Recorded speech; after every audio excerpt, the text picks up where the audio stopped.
to win. It's a very, very tough place to play, great environment, very good team, and our key is just to keep getting better constantly in every way that we can.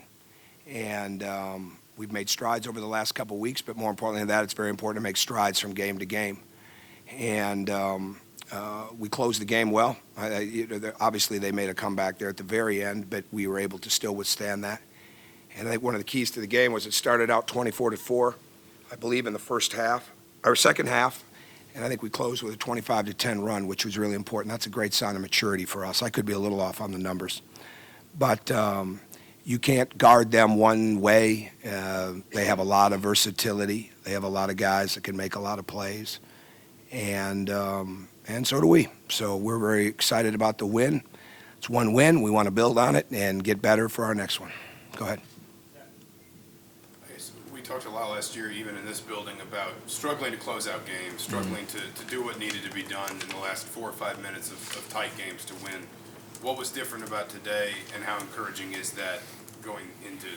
Well, it's very encouraging. And again, the key is that you just keep improving with it. And we've had, it takes a while for that maturity process to really kick in, where, especially when they're away from your bench, it's usually not the offensive end where you have trouble closing it. It's the defensive end where they can't rely on their teammates that are on the bench or their coaches, and they have to really just rely on each other.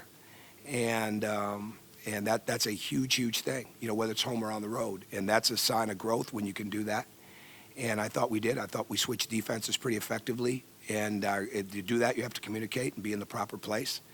And we got a lot of good basketball, especially like even in the first half. Stan didn't play in the second half, but he did a fantastic job in the first half. And same thing with Emmett. When Hunter got in foul trouble, Emmett really impacted the game. Robert impacted the game with the scoring. And we want to get a team that no matter who's out there, they can execute offensively, but more importantly, they can communicate and cover for one another and do their job defensively. Tom, have you guys gone What's your inside? name? I'm Lee Barfnick from the Omaha World Herald. Sure. Have you guys gone inside that much offensively this year? And obviously Yeah, at Nebraska's times. got two big guys out. Yeah, well, we don't. You might have checked. We don't have that big a team ourselves. Right. But it's very important that we score points in the paint. And when we play through the paint, we're effective. That's key. When you have that 16-point lead there, 5 minutes left in the first half, and you lose that, I guess, the next 10 minutes of gameplay, what does that product do? Is that shot selection, just a number of things? Oh, I got to go watch the film, Mike. I'm just going to focus on the win right now. I think we covered it, that we were able to come back. I think some of it was Hunter wasn't in the game as much. I think we took Troy out. And they're good. Make sure you put that in there. They're good. They've got good offensive players. They know how to score. They've got a veteran group. They're certainly well coached. And they're going to make runs. Yogi only had 5 points. He's on fire at Georgetown in New York this past weekend, but yet he had 8 assists. Just talk about how he controlled. He played a great game. Yogi's not scoring, who scores, all those kind of things. If you've got a team that's really moving the ball, there's going to be some nights it's really going for certain guys. Some nights it's not. I thought he did a fantastic job. They were extremely physical with him. Okay, extremely. And bottom line is he played through that. He's a very tough person, and I thought he did an excellent job defensively. And he wanted to come back and have a great day of leadership and a great day defensively after this past Saturday at Georgetown. So I thought that he did that. Yogi is a lead guard. I know, and he can do a lot of different things. He doesn't get close to the credit at a national level, or probably even a regional level, but definitely in a national level that he deserves for the kind of player that he is. And if he continues to play the way that he's playing right now, he'll get that. But he's a very, very effective two-way player. I think 7 made three-pointers is like a postseason low for you this year.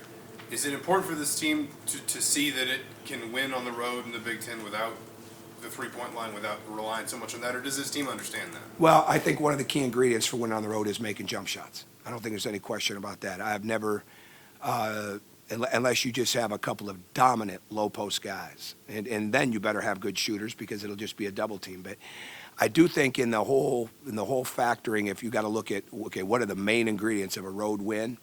Making outside shots is going to be right. It's not number one, okay? Taking care of the ball is number one and handling runs, but it's going to be up there. But I think the ability to play inside, outside, the ability to go through the post, we were going to go through the post today. And we've worked hard at that the last couple of days. We've worked hard at that for a time being. Now, we wanted to go through the post, and at the same time, you've got to still be able to do that. I think when you have a lot of different guys that can make plays, it becomes a situation of taking what the defense has given you. So I thought, with the exception of a couple shots, we took really good threes. They just didn't go at times. And I'm sure I'll be able to find more things that we can constructively fix, and get better at before our next one. But when the ball is moving and when you're staying true to what you want, playing through the wings and corners and getting it reversed, those type of things, you just want to make sure that ball is touching the paint, whether it's the ball on the drive or the ball through the post. Tom, talk a little bit about Hunter. Talk about the 2 shots he made with the clock running down in the second half. He had great confidence, and we need that from him. And he knew that we needed a lot more from him. He didn't score till the 44th and a half minute of the game at Georgetown. And we can't have that. And that's not if we're going to be a good team. And he just needs to stay on the path that he's on of improving. He's worked very hard in his low post work. We're trying to give him a few different technique things where he doesn't spread so wide on his drives, but at the same time, when he attacks off the dribble, he gets it out in front, and he's going to continue to improve. He's going to be driving the ball before long. You'll see him on the perimeter driving it even more. I mean, he's making those strides. And we need him to continue to get his rebound numbers up, and today was a very good start for that, especially with what he did in the second half. So, and I thought, again, Emmett, did a really good job with that. So, again, for us, we just have to have really good versatility. And I think you saw in the game, we got the ball into the post a couple times, even with guards. Not maybe like we planned to in this game, but when we did, we were able to play through the paint a little bit. If they play through the post, even with those guys. What sparked that altercation there midway through the second half? Well, I don't want to call it an altercation. I don't know. I'm really in a place in life right now when it comes to conference basketball where I'll just talk about the game. I'm not going to talk about any other team. I'm not going to talk about any of those other type of things. And I'm going to keep it right at that. That's what I was going Okay. Yeah, that's Did my you tell answer. Tim Miles to shut up? Yeah. No, I didn't. But I appreciate you bringing that up. So if anybody is writing that, that's a complete mistake. And that'd be wrong. That wasn't the issue. Okay, thanks.